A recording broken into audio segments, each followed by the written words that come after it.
I was looking forward to a perfect time. I knew the weather would be good. You know, the beach was fantastic. The hotel itself was wonderful. I was very, very excited. So, you know, I was thinking all-inclusive, so I was looking forward to the food. We were looking really forward to it, I think, because you'd worked all year and things like that. Main holiday at year, and our Bronwyn were like... As holiday, when we do it, we really look forward to it, like to live it up, fill your boots, sort of thing.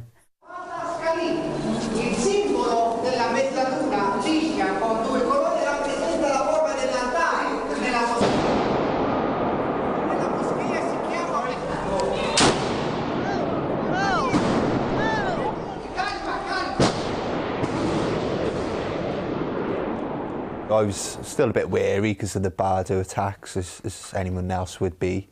But we were staying in a completely different part of the country.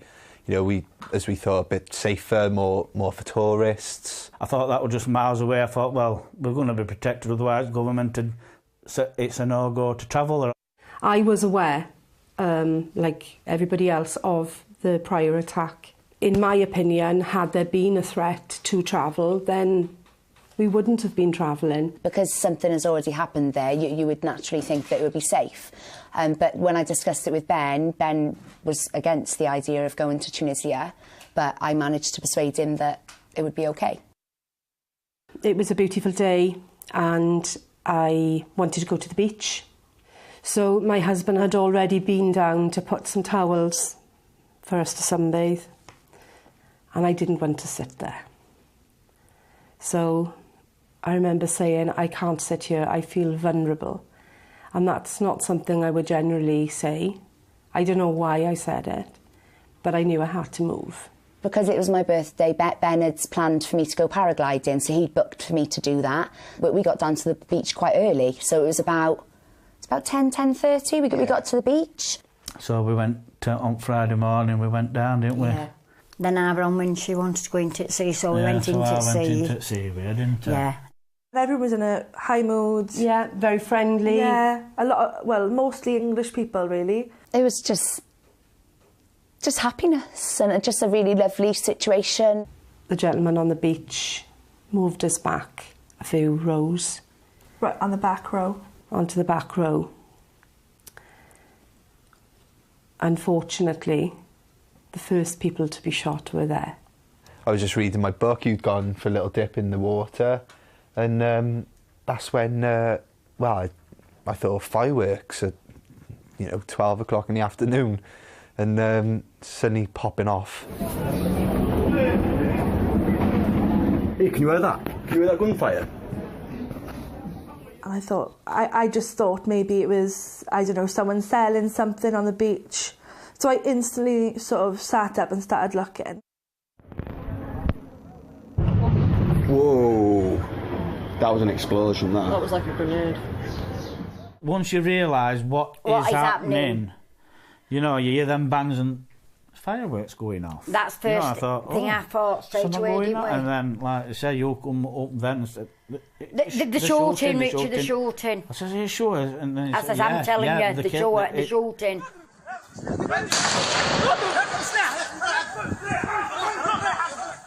I heard the gunshot. My stomach was lurching. I think I was trying to compose myself for what was about to happen. And then a Tunisian man ran towards me and he said, get down and run for your life.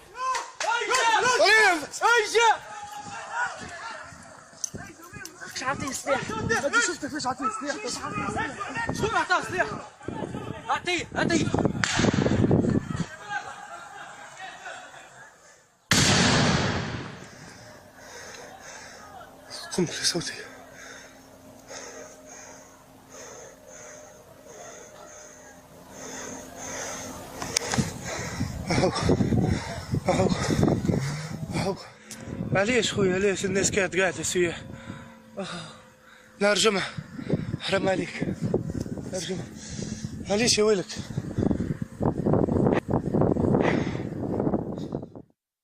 I could see people sort of running, but it's a weird feeling because everything was in slow motion and everything turned silent. I didn't hear anyone scream. I just completely froze.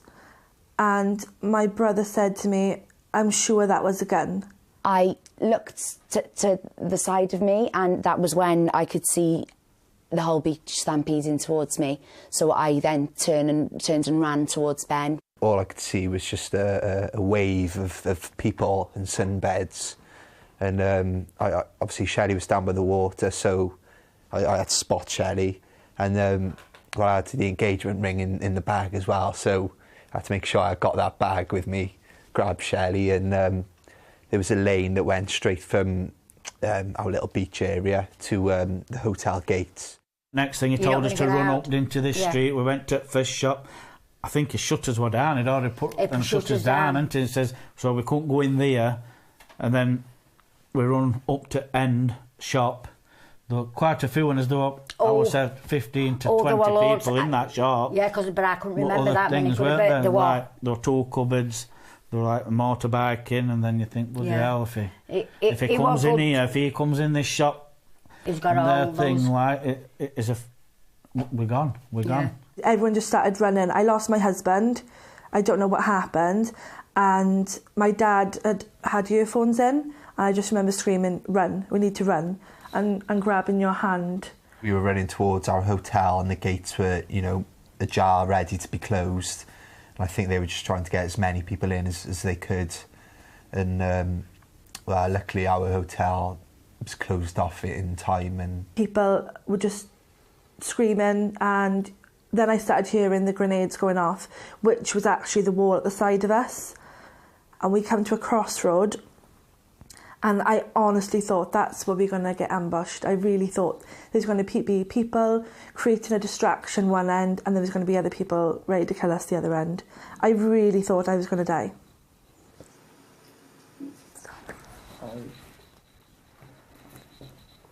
Sorry.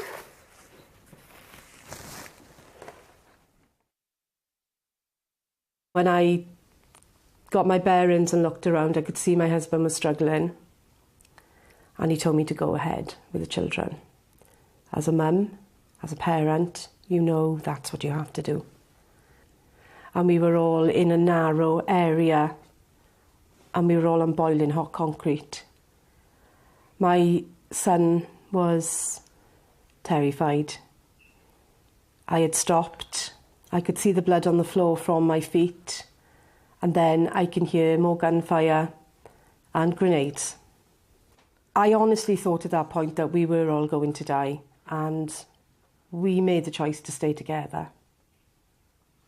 It's like you see this on telly. Yeah. You can't imagine. I'm on holiday. What? I've took my family on holiday. I'm guilty of affecting my family on holiday, and It got you that. And then we're going to lose. I'm going to lose. We're not going to be here. The things like I say, you're shaking, you're running, you're that scared. The thoughts like you think, I've got to protect. You could hear gunshots like at back of us, and you could hear them like at both sides. It felt like we were piggy in the middle. They told us to go back to our rooms. After watching the news, we had a bit of an idea that it was a bad situation. We locked ourselves in the room, and my son turned on his phone and looked at Twitter, and when we looked, there were bodies everywhere. At this point, there was army helicopters flying around. You could see the army at the beach. So I kind of felt safe knowing that there was someone there to help. We decided that we would take mattresses off the bed and barricade ourselves in. We couldn't leave the hotel. It was impossible. It was too much of a danger. We've just had a call from the office a few moments ago.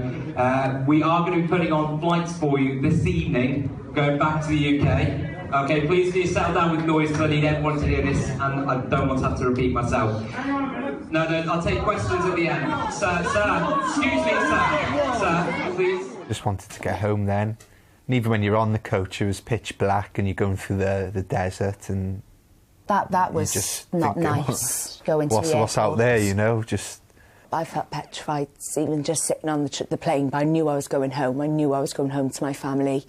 But still, I just, you know, you hear about things happening on planes, that these things happen, and so I just did not feel safe. I needed to be with my family and back home in, you know, in my safety.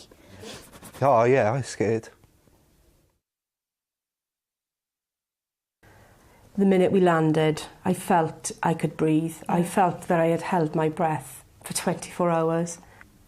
Just frightened of every move I make now, and it's completely changed our lives altogether, hasn't it? Sometimes I'll lock doors and walk upstairs and I think he's going to come and get me. I think he's going to come and get me, grab my legs and do me, kill me and family. You know, you get these are some thoughts, and then you'll wake up on a night sweating, shaking. Red hot, you know, and I'm proper, like that, and I freak out. I know what proper nightmares are now.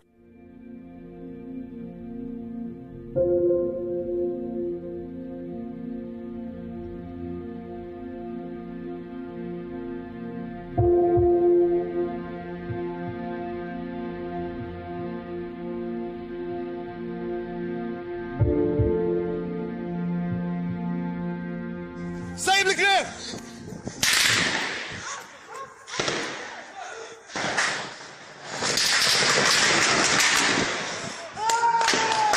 يلا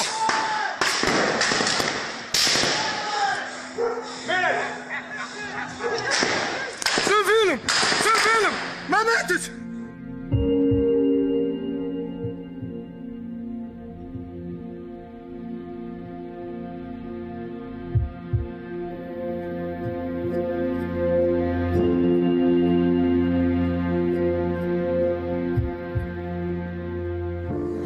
I don't know whether it could have been prevented, because when that man woke up that morning, he knew what he was going to do, and he didn't care how he did it or who he devastated. I don't know if there was been more security on the beach, whether that would have helped. There were so many people that their lives have been torn apart from this one day, and just finding out exactly why that happened, and hopefully, just some sort of closure for the families, I think. Yeah, definitely. Closure for the families, of course. All we did was guilty of going on holiday, relaxing working people, and 38 never come back. And I feel so sorry for them. I came home with my family, and I was lucky. For those people, there has to be some justice. I know it can't change the outcome.